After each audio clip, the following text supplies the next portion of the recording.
What's going on, folks? Thanks for hitting that download button and checking out a brand new episode of Toys and Tech of the Trade, your one-stop shop for toys, tech, and talk with some assembly required. I'm your host, Rich Butler, and if this is the first time you're checking out an episode, first of all, welcome. Second, a bit about what we do here. Toys and Tech of the Trade is an interview series where we sit down with entrepreneurs, content creators, and just awesome folks that are on our radar to discuss the gadgets, the gear, and the tech that they use to run their business, create content, and of course, be more productive. Now, when it comes to the toys aspect of our conversations, it's not just relegated to Marvel Legends or action figures or Funko Pops, the usual things when you hear the word toys. We look at toys in a more general sense. So if you collect kitchen knives, those are your toys. Guitar picks, those are your toys. Maybe you're a sneakerhead like yours truly. Those are your toys. We like to do that to break up the business conversation and just learn a little bit more about our guests on a more personal level. Plus, who doesn't love to geek out about the stuff they're really passionate about, whether it's that comic collection or anything else? With that out of the way, let's get into a little bit of housekeeping, and we will turn it over to this week's guest. So, of course, if you're listening to this, we've been off for a few weeks. Things have been a little crazy here. My grandmother got put in the hospital, bunch of other stuff. I'm not going to bog you guys down with too much personal details, but things have been a bit hectic. So, we're just trying to get back on the horse and get you guys the content that you enjoy. But everything is good. Things are kind of picking up steam. We're getting into the holiday season. And as most of you know, we do have a holiday gift guide that we are working on. It'll probably be dropped 2 weeks after this episode airs. And I look forward to sharing some amazing, amazing stuff that you can get your favorite entrepreneur or yourself this holiday season, because there's really a lot of awesome stuff out there. With that said, I'm going to stop yammering and we're going to turn it over to this week's guest, who is going to not only educate you on a variety of things, because this guy definitely is super talented, but hopefully you'll pick up some actionable advice along the way that you can implement in your business or creative endeavor. Without any further ado, let's turn it over to this week's guest. My guest for this week's episode's resume reads like Tony Stark from Iron Man or Bruce Wayne from Batman. He is Matthew Stibbe. Matthew is a wine connoisseur, a CEO, a pilot, and so much more. We're going to talk about his background as CEO of Articulate Marketing and much, much more. Plus, of course, we're going to talk about the toys and tech of his trade. Matthew, what's going on, my friend? How are you? I'm very happy to be here, and that you've given me. I'm sort of rather diminutive second class British Tony Stark without the jet pack. It's I think you've oversold me a bit there. Well, that's, by the way, trademark English understatement for you. It's not often that I read about a guest that has such a diverse background, and I think that it's a big part of why I wanted to speak with you, because a lot of times CEOs, high performers, they kind of fall into the work first mentality. And you have kind of broken that stigma because you are a large advocate to work from home. You are a consummate professional in terms of how you present yourself. But more importantly, you add a human element to how you run your business. I've seen your content on LinkedIn. You are very people first. And I think in the current climate, it's very difficult because too many people want to emulate Steve Jobs. And yeah, there's a lot of bad role models for business leadership out there, I think. And I make no particular comment about any individual presenter of this show, but I think the idea of The Apprentice as a TV show is a terrible model for business, right? It's all about firing people and the ego of the person that's firing the people and all of that. We have our own version here in the UK. I'm not getting into American politics here, right? Unless you want me to. But, that's a bad model. Steve Jobs being a sort of professional jerk is a bad model. Yes. I mean, respect to the man for what he accomplished. I agree. But he was a jerk.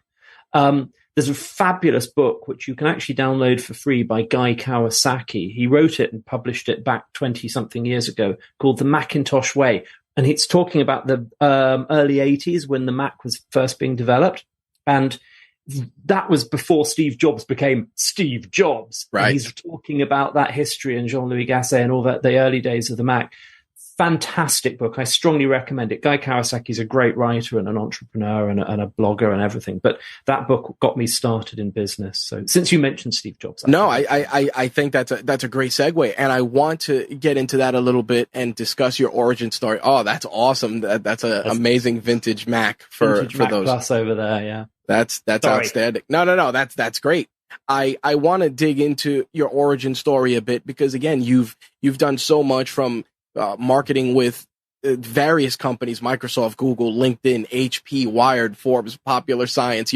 Like I said, your resume is a who's who, but I want to kind of dig into Matthew, the person, and how you got your start in this industry and why such a pivot from working in the video games industry to working in the tech industry. So let's start with the beginnings of how you got your start in business. Sure. Well, I as you mentioned, I was a computer games entrepreneur in the 90s. And that came about because when I was at school, I played a lot of board games, and I took a gap year between school and then going to university. And during that year, I designed some computer games, and I was lucky enough to get them published. And one was published by EA and one was published by a company called Domark that eventually became IDOS. And then I went to university and I studied history, and I really got into that whole thing. So, and I kind of paid my way through university, and I launched programmed another game while I was there, designed some more. And then when I left university, I set that business up, Intelligent Games, as a game development company. So, I knew very little about business, very little about management, very little about leadership. I liked games, and I thought that would be better than going to work in a bank or a management consultancy, which were the other options available to me. That was in 1991 when I graduated university, and that year, the first couple of games came out. Away we went. So I did 10 years or so of actually running a games company and hiring people and eventually offices. And I sold that in the year 2000. So when that got sold, we were about 71, 72, 73 people. It was sort of that size. We had a big office. We had just done a World Cup soccer game. We had just done a Dune game. We were doing games for Lego. It was a lot of fun. The games side of it. Right.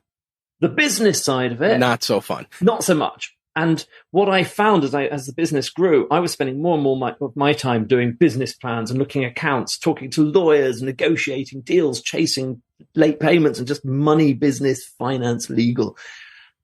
Now, remember 10 years before I started this, because I loved history and I loved board games. So, I somehow ended up being this business person sort of against my will. So anyway, I was very happy to sell it, move on. In the last year or 2 years of running that business, I think in order to do something else with my brain, I started writing a column for a magazine in the UK, for a business magazine called Real Business. And I used to review gadgets for them, and I used to just write about, so I just wrote 1 page a month and sent that off to Matthew at Real Business. And I did it for love. I didn't get paid for it particularly. And anyway, so I sold the company, didn't know what I wanted to do. And I thought, hey, it would be quite fun to do more of that writing thing that I had enjoyed doing, that was a distraction from all the business stuff that I didn't enjoy at that point. So I had lunch with Matthew Rock. He gave me a whole load of interesting assignments to do, and I kind of became a bit of a freelance writer. So I was writing for Real Business, and then I started writing for Wired, and I started writing for Popular Science. And I was also learning I was lucky because I'd sold the business. I had a bit of money and a bit of time to be a dilettante. I didn't have to write for money. So I would do things like this actually happened. I wrote to NASA and I said, can I come and fly on your space shuttle simulator in Houston? Because I was learning to fly at that time. And they went, okay. I mean, it took a few months to arrange, and they had somebody else, and they had a day when no astronauts for training. And they said, if you can be here on Friday, you can have a session in the flight simulator. Well, this was on like a Wednesday afternoon. So I booked a flight to Houston, flew to Houston. I didn't get paid to write that article, but it cost me thousands to get out to Houston, but I got to fly on the space shuttle simulator. So, I was having a lot of fun writing about things like, for, what's that magazine? The Rob Report, sort of rich people stuff. Yep. They paid me to write business jet reviews. I would just go off and fly in a business jet.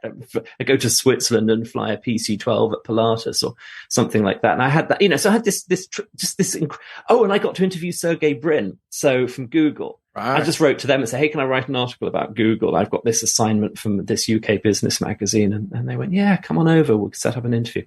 Anyway, so I did all this stuff. Right. So there's me. Wow. Getting my pilot's license as a hobby, doing this crazy sort of writing, using the writing as a reason to go and do interesting things that I geeked out about and I was enjoying, and developing a little bit my ability as a writer. Yeah. And in the course of doing that, I met some people from Microsoft for an article I was writing about research and development laboratories. And I met some people from the Design Council, which was then a part of the sort of quasi-governmental organization promoting design in the UK. And they both gave me my first corporate writing gig. They almost happened around the same time. Wow. And I realized I can do the things I love, like interview people, write stuff, geek out about things. And unlike being a freelance journalist where you have to come up with the idea, sell it to an editor, go make it happen. And, it's quite hard being a freelance journalist, especially if you want to make a living at it. You do quite a lot of work to get these articles. These companies, I get to do the same stuff and they love it. They're really grateful. They're really happy. They come to me and then they pay me a lot more. And so my little commercial entrepreneurial brain went, let's go and do more of that stuff. Absolutely. And from that, I ended up writing for Microsoft and ended up writing for Design Council and other bits of the government. I ended up writing for Hewlett-Packard, Symantec, then Google, then Toshiba and Samsung. So all this sort of corporate writing stuff. And that eventually blossomed into Articulate Marketing Today, which is a bigger company with more people and more writing and other marketing services. But it comes from this content copywriting, geeky stuff that I used to do. I love that. Number one, because your enthusiasm is infectious with regards to that, but more importantly, because it's something that I always try to tell people when they ask for advice. It's about scratching that itch. And I want to unpack that a little further because I always say this is a softball question, but with all of that, what did you want to be when you were a kid? I remember being asked that question when I was a kid. Actually, just somebody, one of my mother's friends, and right. I had such a specific answer. And looking back on it, it was completely crazy. I wanted to be an astronaut, but I also wanted to run a hotel. So on the weekends, I would be running the hotel, and then Monday to Friday, I'd be going to space. That was pretty much what I wanted to do. Now, I have no idea why I wanted to run a hotel. I definitely don't want to run a hotel now. I think that's very hard work. Catering and hospitality is actually the family business, and I'm not very good at it. And the learning to fly was part of my ambition to become an astronaut, but I'm too old and decrepit to do it now. Well, that's why I asked.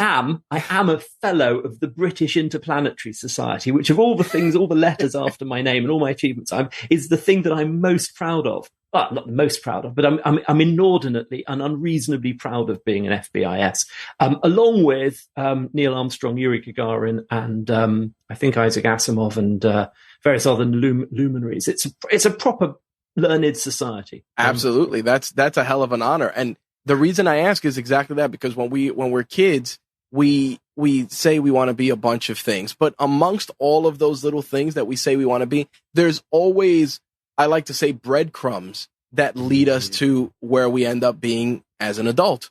And think about it. You said you wanted to be an astronaut. You got to do the NASA flight simulator. You got to get your pilot's license. So those breadcrumbs from your childhood, they followed you, so to speak, to go on that path. And again, it just creates that amazing curiosity that I talk about a lot, that people need to explore more. And the fact that you loved writing, you realize like, listen, running business sucks, but I love to write, and how can I turn that passion into a business is amazing.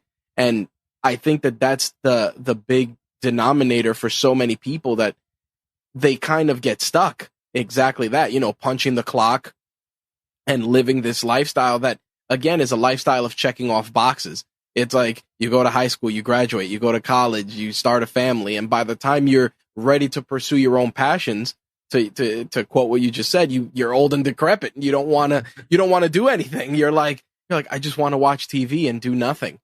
Can I, for listeners at home who think this all sounds terribly planned and deliberate and following your dreams and things, there's a very great element of serendipity, and I think meaning random delightful surprises. Right. And I think it's really important. This has been my observation of, at least in my life, to just be listening very carefully to what's going on and listening to your feelings about what you're enjoying and what you're not, and adjust. So the year after I sold my business, I had absolutely no idea what I wanted to do. I hadn't got any plan at all. And yes, I talked to Matthew. Yes, I was writing some interesting articles, and over a couple of years that evolved into an opportunity to start a business. But I also tried to write a novel. I was terrible at it. I am like the world's worst, useless novelist. I thought it would be quite cool to go and work for McKinsey or one of these very big, clever, because I've been at Oxford, and all my friends were working for management consultants and banks and making huge amounts of money, and I never quite managed that trick. So that, I thought I'd go and interview at McKinsey. And so lots of things that I wanted, I tried out different ideas, and, almost everything I wanted to do that year, none of them worked. The thing that kind of took off and worked was writing. So when people say follow your passion or have there's a bit of that, but I think it's a little bit more. It's a little bit more about listening to your heart, a little bit more. Try things, get stuck in, give it your best shot, see what works and what doesn't. You don't necessarily have to have like a master plan. You don't necessarily have to do it. And I think that's I hope for people that's a useful note. I'm telling you about my failures here rather than my success. Right? No, these are the nuggets of conversation that truly are the most educational, because again, everyone loves the glitz and the glamour and all the pretty things, and that's that the iceberg goes deep. It's pretty on the surface, but it goes deep. And I think that you sharing all of that is just very indicative of the career path you've chosen and how you promote yourself and your business. I think that having that curiosity, enjoying the process, the grind, and everything that comes with it is a big part of the journey. And I think too many people, like I said, they fall into that checking off the boxes or trying to be, we were talking about it before, next Steve Jobs or the next Gary Vaynerchuk or the next this or the next that. And it's like, be the next you, because that's where the fun is. Yeah, that's right. And try and have a little bit of humanity as you go along. I would rather not be the next Steve. I mean, I've got no chance of doing it. I'd rather not be the next Steve Jobs. I'd rather not, if I have to do it, by being a bit of a dick to people. No, it's true. I think that human element is crucial. And for you, running your organization and just seeing all the things that made you unhappy on your career path, I feel that you've applied a lot of that to be a better leader. Am I correct? Like, you're like, hey, I didn't want to do this, so I don't want people to lead people like this, or I didn't like this environment, so I don't want this kind of environment. Yes, certainly the things that I didn't like at Intelligent Games, I've tried to compensate and plan ahead for at Articulate. So we've always been remote working because I hated paying all this rent and rates and taxes when I had, 10,000 square foot office. I do not like financy, businessy things. And I have an awesome CFO and an awesome accountant here, and an awesome firm of accountants who support us, who, take care of the money thing. I've got a chief happiness officer because I'm really not that good at I'm a little bit geeky and like a little bit difficult. I mean, I can talk to people, but I'm not very good at shared emotion, Right. So, I've got people who are very good, HR people who can do that side of things a little bit.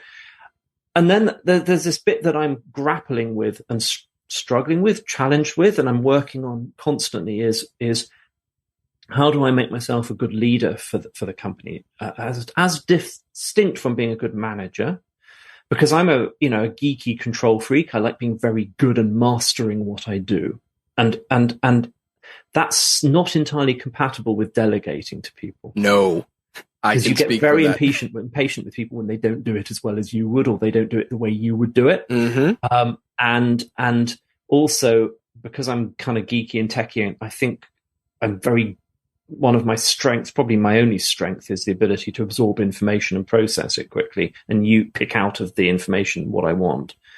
I get a little bit impatient when people are not as quick on the uptake, and I'm not very good. So I'm working very hard. I'm getting coaching from consultants about this, and at the moment, which is why it's on my mind, sort of how I communicate with the company and how I communicate positivity and direction and leadership and intent. It's, there's a whole skill set which I quite like learning about. It's a little bit about sort of programming my behavior, which that's my thing I'm geeking out about right now. No, I think the business of humanity is something that is incredibly underrated. And as a creative and, a geeky person that shares similar interests with you, I deal with a lot of those same problems, the delegation, the outsourcing your quote unquote weaknesses and maximizing your strengths. It's always very difficult to kind of find that delicate balance. But I respect the fact that you said I'm getting coaching to help me be a better leader, because I think that's the first step in the right direction. Because a lot of people, they figure, oh, like you said before, you get a good HR person, you get a good CFO, you get good people that you can put in front of yourself. But eventually people have to talk to you. They have to be in a room with you. They have to get FaceTime with you. And if you aren't a confident operator, it's going to undermine all the work that you've put into all of these other people that you have out there on the front lines in front of you. Yes. And I have a real and specific measurable job about inspiring people, about helping them, see the future in a positive way, helping them move towards it, helping align people in the direction that the business needs to go, helping them overcome their anxieties and, move forward together. That is the job of leadership. It is a job. And I have to get as good as I can at it. And, I've been hacking away at this rock for the last 20 years. I'm still working on it. Right. I've probably coming back to the conversation we were having earlier, I think one of the things that I have enjoyed very much about my career, and it's related to this, is this idea that you're doing your job, but you try to do other things that support that and nurture you. So for me, learning how to fly and then having I'm not a commercial pilot in the sense I don't get paid to fly people, but I fly myself and I have a commercial pilot's license to do it and an instrument rating and so on. The fact that I'm learning how to do that and getting those ratings and qualifications over the years and getting to a high standard of it has helped me be a better manager. It's helped me learn, and it's sort of satisfied and scratched my geek bone a little bit. Similarly, I did 7 years of learning how to speak Dutch. I'm still not quite fluent, but so I can speak my father's language. And the last few years, I've been geeking out about wine and doing a lot of professional wine studies, which is it's quite fun learning about wine. That's not like hard work, right? No. But you've got to be learning new things. You've got to be feeding the well all the time. I think that's very important for people that are listening to take in, because at the end of the day, you're always working to self-improve. But what people don't understand is that path of self-improvement benefits everyone else around you. Because like you said, if you're scratching those creative itches, if you're keeping the gears well oiled to make you a better operator, everyone around you is going to be like, man, I need to do what Matthew's doing. I need to find that same energy, that same inspiration, that same fire, so I too can be a better leader. And it just trickles down that chain of command.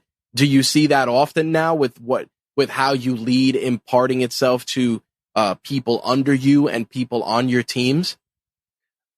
I hope so. I'd like to think that. Different people have different approaches to that. Not everybody is a lifelong learner in the same way, and not everyone has that geeky curiosity / Atako obsessiveness about learning new things, right? I respect that too.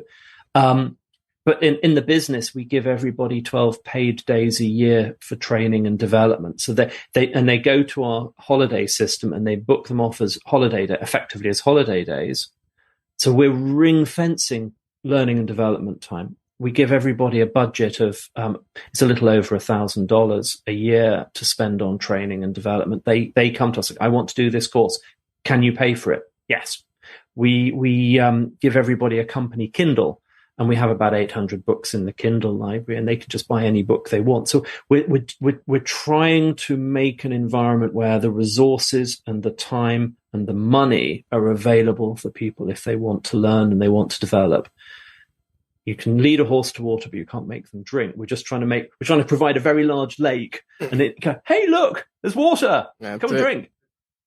I think that's a massive feather in your cap, because a lot of times, especially in the current climate, everybody's kind of just beating the horse, and not taking a second to say, hey, listen, the horse needs a drink, the horse needs a break.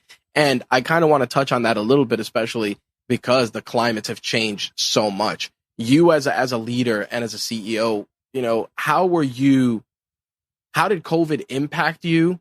And what lessons did you take away from it over the last 2 years as a business person?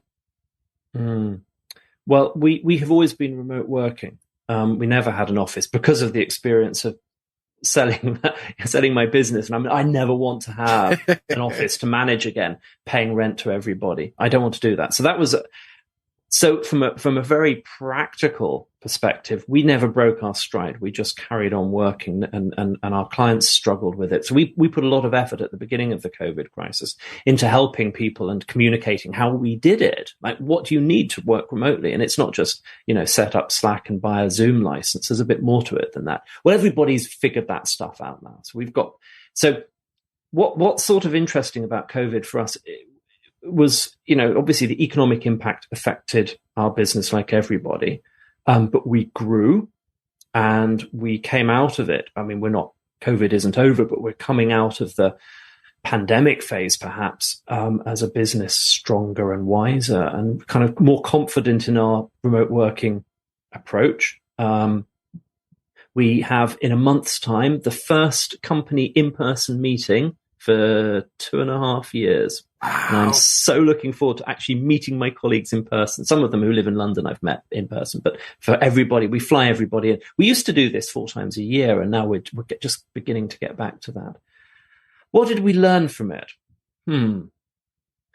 I think the same thing that good companies relearn every day, every week, which is focus on the essentials, prioritize customer service, make sure you've got your pricing and your business model right. Do the things that matter. And I think a lot of people went into the COVID crisis, and we certainly did, and we had a very intensive, hard look at the business. Like, what do we sell? Who do we sell it to? What are we doing? What money are we spending that we can stop spending? Where do we need to invest our time? How do we? It was a forcing function to do what every good business should be doing automatically, which is running their business efficiently. And I think that was the thing that we learned. And as I look at the business now, all the things I'm happy with are like that, and all the things I'm sort of frustrated with and don't work are because we're going back to old habits of spending money we don't need to do and not paying attention to the most important things. And so I'm constantly trying to let's just run the business as well as we can. Yeah, I'm taking from this that you are a firm believer in working nimbly, meaning, again, relying on the essentials, being tactical, and using that as a barometer to kind of form a baseline foundation of success. And the thing about it is that your methodology and your rationale, unfortunately, a lot of people they exactly like you said, they kind of just were like, it's over. Everything's back to normal. And I always tell people that these last 2 years exposed a lot of inefficiencies. And the thing about it is that now that the inefficiencies are out there, people are trying to work to correct them, but now they've gotten complacent and they just stopped working on those inefficiencies. I told people all the time, like, I remember working in an office and them saying, yeah, we can't work remote. It's impossible. How do we know if you're working? And when everything happened and I was a remote employee, I said to myself, I feel I'm working more now than I worked in an office. Because if you think about it, going back to what you were saying, if you're in a physical space, you got to stop for a meeting. You got to stop for some chatter. You have to stop for this. You have to stop. Meanwhile, if you're home, it's like you get up, you go to the fridge, you get a cup of coffee, you come back, you keep working. You go outside, you get some sunlight, you walk around your house a little bit, come back, you keep working. Before you know it, you're having a 10-hour day instead of a 6-hour day or an 8-hour day, and all of a sudden you're like, wow, I'm doing more. So the company's benefiting. This is, you understand my bias for this, always having been remote working, but right. I think bad managers and badly managed companies find it very hard to do remote working. Not technically, not in, actually, but in how they manage their people. Yes. Because I think fundamentally they want to see people's hands typing, right? They want to see people sat at their desk doing their job. They want to be able to call them. They want to exercise their power as a manager by being able to summons people and being able to impose themselves physically in the environment. Well-run companies, I think, didn't have it so difficult because they had good quality people who were well-trained, who were well-motivated, who were engaged, who knew what their job was. They had good IT systems and IT management that was able to make the transition easily. They were able to trust. They already had that trust with their staff, so they were managing by objectives. They were measuring outputs, not measuring inputs. And if you're in that category of company, remote working is no obstacle. In fact, it's enabling. The other thing that this is Matthew's second rule of remote working. The other thing that badly run companies think about remote working is, great, we can sell all our offices and save money by doing it. Or we can, and it's the same mentality, by the way, when we back when we weren't working from home, that made cubicles smaller and smaller and trying to get more people into the same amount of space and hot desking. These are all ideas that come from badly run companies where they're trying to save money. I will tell you, for articulate marketing before COVID, I absolutely know for a fact we spend the same amount of money making our business remote working, enabling that, for example, with a chief happiness officer in a company of, then 10, 15 people. Training budgets, holidays, all the training time and all these other things. We spent as much money as it would have cost for us to go rent an office, right? Wow. It wasn't a cost saving measure. It was, we took the money we saved from not having an office and spent it on the people. That is tremendous. And, before we move on in the conversation, I want to ask, especially because of someone who was in a remote working environment and who promoted that heavily, how did you keep yourself motivated over the last 2 years? Because again, things got dire. I know in the UK, things got incredibly stringent, to put it mildly. How did you keep yourself motivated every day to get up and push through and be a leader for your organization? Yeah, it was the first lockdown particularly, because there was a lot of fear and a lot of uncertainty. And the lockdown in the UK, that first one, March, April, was very strict. People just, you would go out and there would be no cars and there'd be no people. And I had to do an emergency run out to my mother, who's quite elderly and frail. And I drove along the busiest motorway in the UK and I didn't see a car. I drove for an hour. It was a little bit like post-zombie apocalypse time. It was very strange. And I think people were scared. I don't know. I mean, there were some elements of that were emergency measures. And one of the things that I think one of my colleagues came up with, which I thought was very noble invention, was we had a sort of a circle of care. So everybody in the company had two relationships. They were assigned somebody that they were listening to, and they were assigned somebody who was listening to them. Wow. So this went round the company. So everybody had these two relationships with buddies in the company. It was done in a very structured, formal way. And at the worst of that very scary first month, they were calling in every day to one another. And the idea was, you just got on the phone, or on a Skype call or whatever, and you talked to the person for whom you were supporting. You were the supporter. You said, how's it going? How's it, do you know anyone who's sick? Do you need anything? Can we help? What's going, how are you feeling? And we gave them some training and coaching around that. And then they got to talk to their person who was listening to them. Go, oh my God, I'm really worried about this and my kids, and I can't do this. I'm homeschooling. I can't get deliveries. We've run out of toilet paper. Who knew that was going to be a shortage? That's right. And but everybody did both roles. Everybody did both roles. And I think that was a very, and there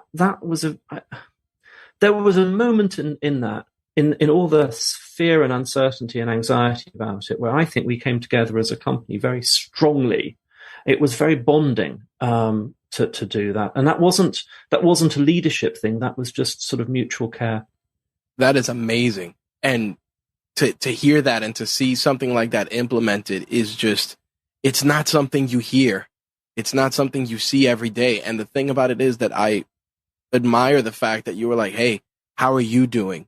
What do you need? Because I think that that's where so many things break down, because I know a lot of times, and I'm sure in your tenure, in your career, you've seen this, where it's like every company's, we're all a family. We're all all the kitschy, jargon that's used, but you didn't foster that by force. You just said, listen, we're here to help. If you need help, we're here to listen if you need listening. And that was it. You didn't try to gift wrap it in some sort of mantra or hokey, jargon to get people to be a part of it, which was amazing. It emerged quite organically. Mm-hmm. But the company, what we were doing as a company was trying to facilitate and bring some structure and some communication to it, and some training and some resources. And, we had a whole,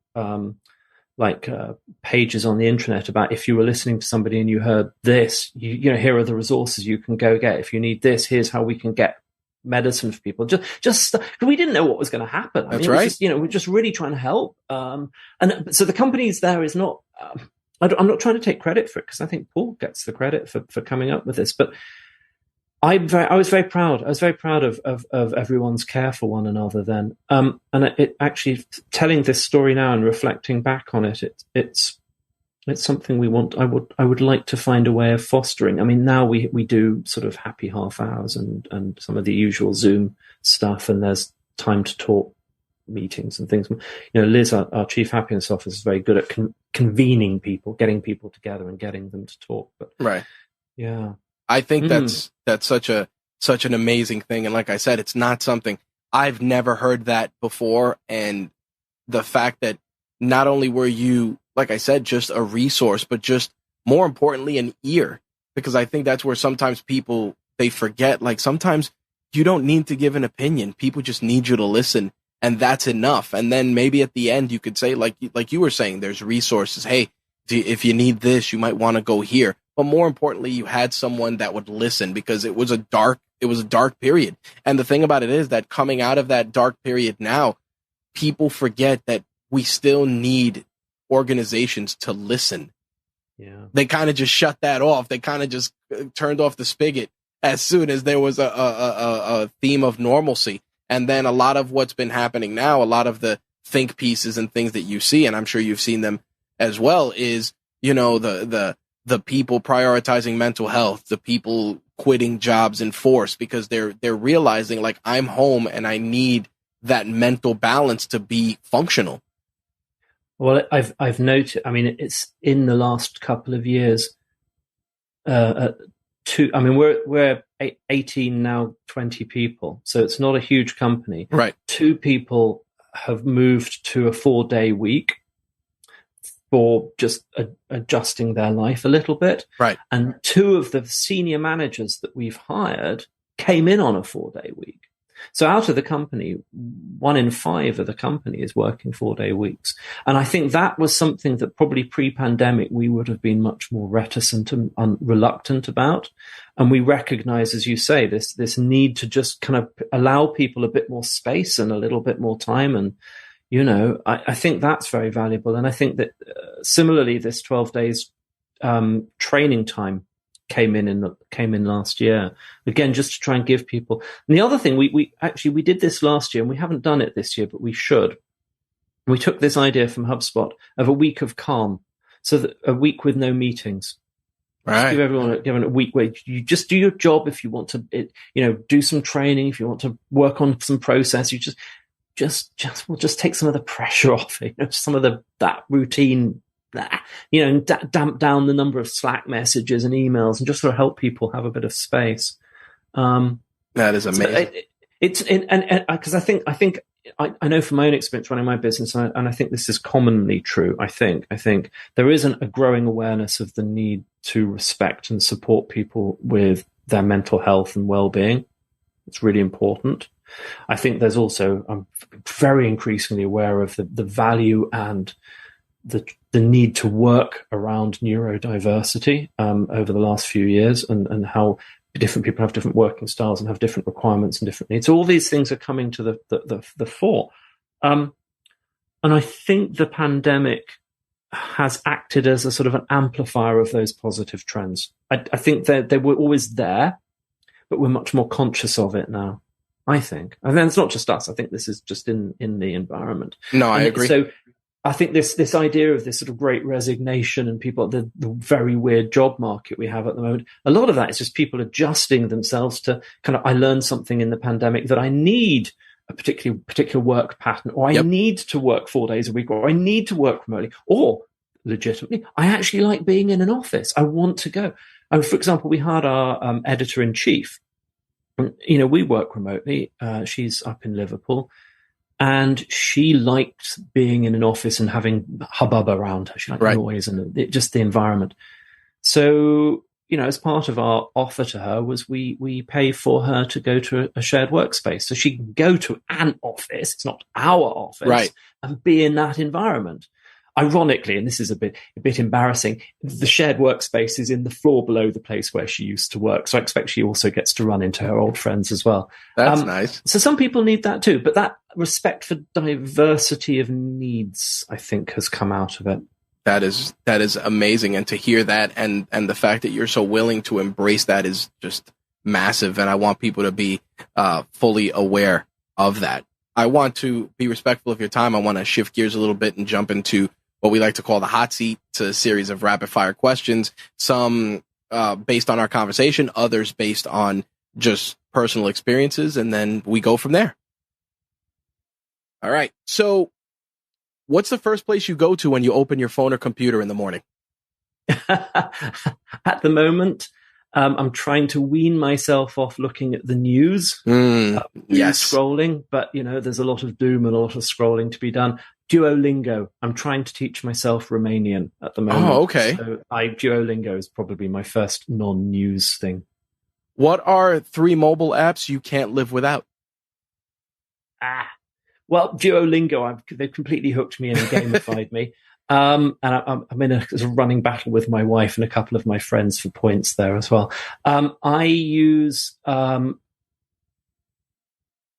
this is going to sound really odd. I use an app called Todoist, but I use it as a data entry into the big project management tool that we have. So I put tasks, whenever a thought occurs to me, I put a task in there and it gets sort of zapped through Zapier into ClickUp, where I then run my life. That's cool. Notion is the other thing. I just absolutely love Notion. I love Notion too. I use Notion as the backbone to prepare for podcasts. So it is amazingly productive for me. So it's good to hear a fellow Notion user. What's a website you recommend to people often? I have been a long time subscriber to the New Yorker. I love the writing there. I love the way the stuff they write about. So we have a company subscription to that. That would be my recommendation for, if you want to be a better writer, go read the New Yorker. A friend of mine used to work in the office above theirs.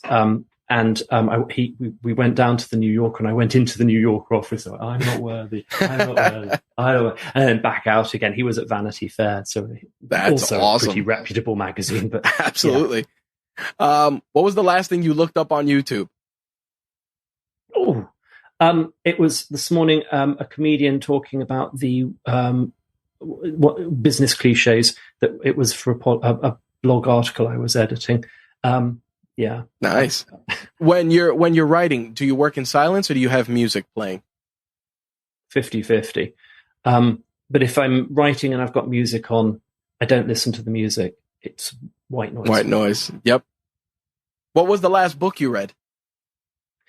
I just finished a book about, I'm a military history nerd, among other things. I just finished a book about HMS Warspite, which was a battleship that served in World War I and World War II, and it was the biography of the battleship. It gave me great geek pleasure. I enjoyed it a lot. We talked a little bit about TV. What was the last TV show you watched? I'm enjoying a lot the new Lord of the Rings, Rings of Power on Amazon. You can literally see the money falling out of your television when you're watching that. I was like, oh my. And the other show that I've really enjoyed binge watching is a show called Endeavour, which is set in Oxford, and it's about a detective in Oxford. Inspector Morse, people may remember. It's the prequel to Inspector Morse. And when I went to Oxford, so I'm quite enjoying, pointing things I out. recognize that place. What was your favorite toy growing up? Well, Lego. Look, it's still my favorite Oh toy. man. Oh, that R2D2 is amazing. Oh yeah, can you see that? Yeah. Oh, yeah. Look, that's how I knew my wife was the gal for me. So we'd been dating about 6 months, and it was my birthday, and she bought that for me. That's amazing. I got you for your birthday. I was like, yes, will you marry me? that is outstanding. Obviously, do you with your background in gaming, do you still play any games? Yeah, I'm still sort of recovering from knowing how they're built. They say you should never know how sausages are made. Yep. Because it'll put you off for life. So the games I enjoy are like very obscure, esoteric things. I like a game called A Dark Room. I enjoyed that very much. I like Strategic Command, which is a sort of hex war game produced by a former colleague of mine, Ian McNeil, and that sort of thing. I don't play running around shooting games. Oh, and I'm really enjoying the new Microsoft Flight Simulator on my Xbox, which makes me yearn for the skies.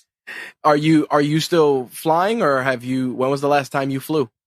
I'm medically grounded at the moment, so I'm not flying a lot at the moment, but I did 2 or 3 weeks ago with my old flying buddy and my old flying instructor. My old flying buddy made a ton of money, and he chartered us, rented for the day, this Cirrus jet, which is a single engine jet.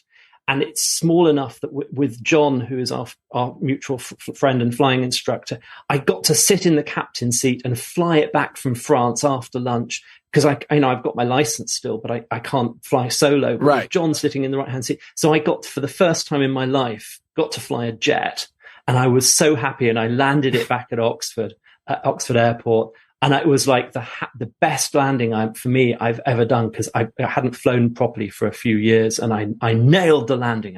So the last time I flew was 3 weeks ago, but not for 4 years before that. Wow, that's tremendous.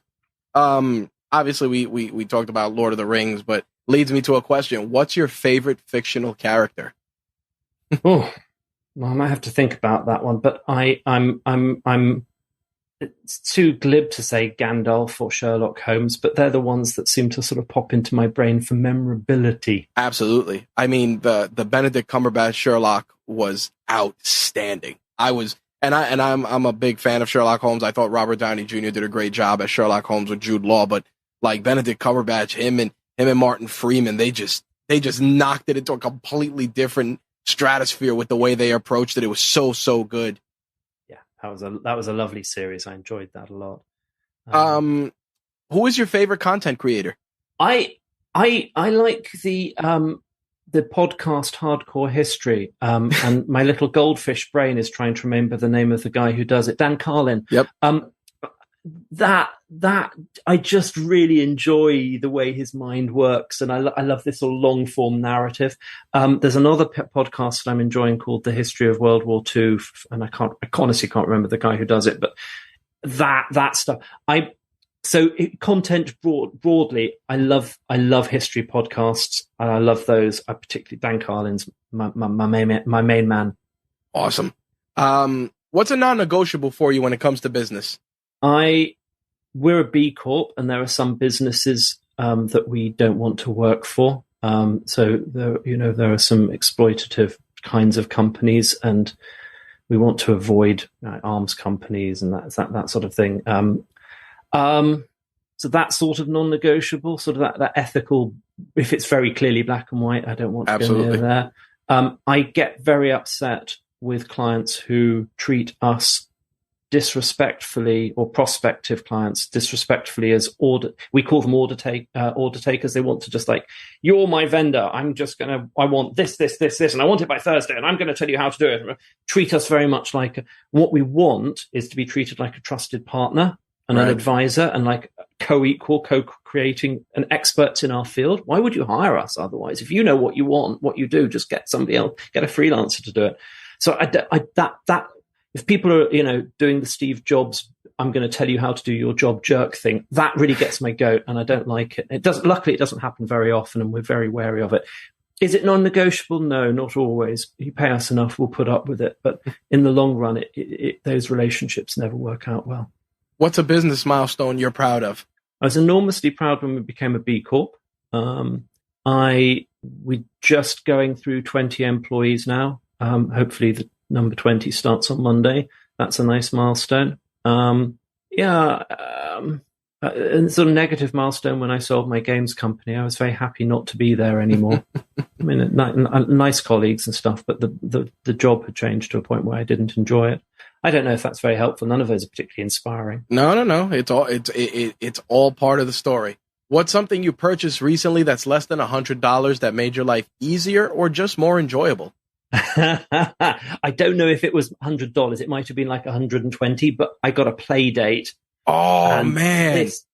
It's got a little handle on it, and you can play games by turning the handle, and it's yellow, and it's just the cutest, most adorable thing ever. I've seen it on TikTok. That's awesome. Super geeking out about, and I waited a year for it, so I'm also, it was lots of anticipation. But it's. What is something or someone that brings a smile to your face? My cat. I ought to say my wife, if she's listening to this. You do. Every time I see the cat, she's just so adorable. I think if one thing that has dramatically improved my life that I never thought I would like is being a cat owner. Having a cat having every day with a cat in it is a good day. Awesome. Our last segment for the podcast is what I like to call Reach One, Teach One. It's a piece of actionable advice we give our listeners before we wrap up. In your case, you are selected to speak to a graduating class at Oxford, and they're about to go into the business world. What's a piece of advice you'd give them as they prepare to embark on that endeavor? My friend Claire gave me a very good piece of advice, which I'd pay it forward. A lifetime is a very long time to have a career. You don't have to do the same thing all the time. You can change. And the second bit of advice she gave me on another occasion, very wise actually, Claire, now I think about it. She said, do what you love and the money will take care of itself. I agree with that statement so much. With that said, before we let you go, where can people connect with you, keep up with you, and follow your work? So obviously I run Articulate Marketing. We're online at articulatemarketing.com. There's a lot of really good resources for anyone interested in marketing that are free, blogs and webinars and all kinds of good stuff. So come check that out. I blog for myself about geeky things, about management, about leadership, all the things we've been talking about today, actually. A little bit of Lego, a little bit of flying also, at a site called geekboss.com. And both of those sites have contact forms, and submissions on both of those contact forms come into my inbox. So if anyone wants to get in touch with me, that's the best way to do it. And I promise you, they come right to my email. So, drop us a line. And if you're in London, come on over. I'll put the kettle on. Awesome. Matthew, thank you so much for taking the time to share the toys and tech of your trade. It's been a delight, Richard. Thank you so much for having me. I really enjoyed my conversation with Matthew. I took away so many great lessons, and it's just great to hear people that are all about putting people first in their organizations, ensuring that they're happy, they're content, they're productive, but keeping it fun, engaging, and exciting. I think one of the biggest problems that's going on in the current work climate is that people stop putting people first. It's profits first, it's margins first, instead of putting people first that are the backbone of your organization.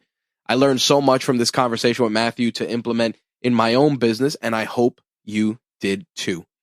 As always, show notes for this episode will include everything Matthew and I discussed and ways for you to connect with him. Most importantly, full disclosure, as always, some of the items we discuss may contain affiliate links, which if you click, we will receive a commission at no additional cost to you. Those funds from any of those affiliate links go to giving you folks a brand new and shiny experience, whether it's better audio, better equipment, better video. You guys know the deal. Nonetheless, please use those affiliate links. We would really, really appreciate it. Calls to action, as always, if you want to follow us on social, all you got to do is punch in RageWorks. Most of the time, you'll find most of our brand accounts, which are run by myself and some of the RageWorks team. But the RageWorks Podcast Network does have its own Instagram as well as its own Twitter. If you want to email yours truly, you can email me, rich@rageworks.net. And if you're interested in being a guest on a future episode of Toys and Tech of the Trade, you can either email me at the email I previously mentioned, or you can use our contact form on the site. And lastly, a lot of people have been asking about being on the podcast network or having their shows on the network or production services. We do offer production services via RageWorks Podcast Productions, and we are pretty much doing everything turnkey for anyone that's looking to launch a show, meaning we will handle the editing, the production, and the distribution, and even the hosting for your audio so that you can focus on what's most important, which is creating kick-ass content. So if you're interested in working with us, you can reach out to me and we can set up a call and get you on your way to getting your podcast out there. And if you're looking for a new home for your podcast on the RageWorks Podcast Network, we would love to have you. A lot of people have been talking about podcast networks recently, myself included, and we do things a little differently because, like I said, we handle production, distribution, promotion, etc. So you can focus on the content. And as always, we would love to have more unique, interesting, and exciting voices to share with our audience. So reach out to us as well. All right, folks, thanks for checking out this week's episode of Toys and Tech of the Trade, and we'll see you in the next one. Peace.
Toys and Tech of the Trade is part of the RageWorks Podcast Network, your source for rants about gaming, entertainment, and the works. Visit us at RageWorksNetwork.com.